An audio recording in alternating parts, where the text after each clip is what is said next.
Hello guys, pag-usapan lang natin ang breaking news. Ayon kasi sa bali-balita, Diyos ko, Catherine Bernardo iniintriga pagiging tahimik sa mga issue. Na alam niyo naman siguro, pinag-uusapan ng dahil binaha doon sa taping ni Catherine Bernardo. At siyempre, may mga tumulong at nag-prepare ng mga upuan para at least doon siya dumaan para makarating umano doon sa nasabing ban ni Catherine Bernardo.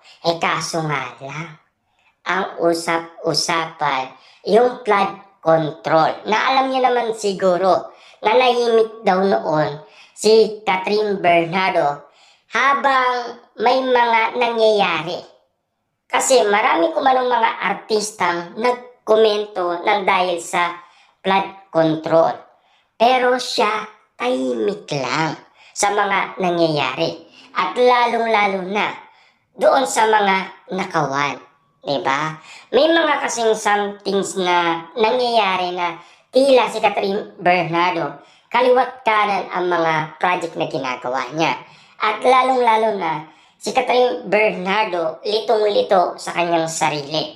Lalong-lalo na kasi hindi niya alam kung sino ang pipiliin niya.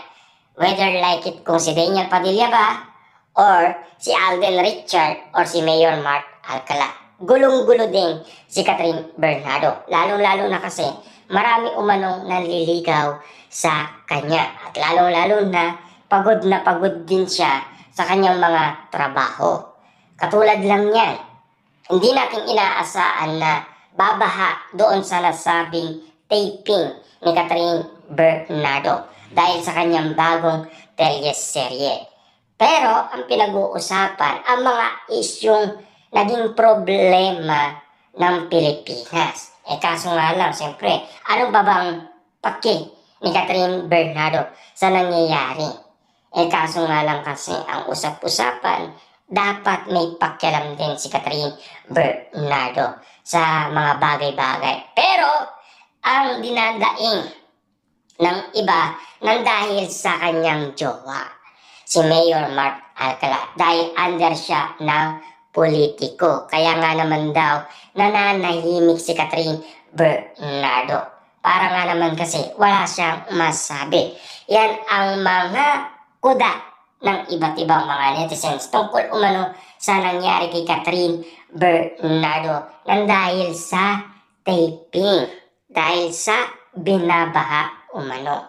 At lalong-lalo na maraming nakakita at maraming nakasaksi sa lahat ng mga pangyayari. Di ba?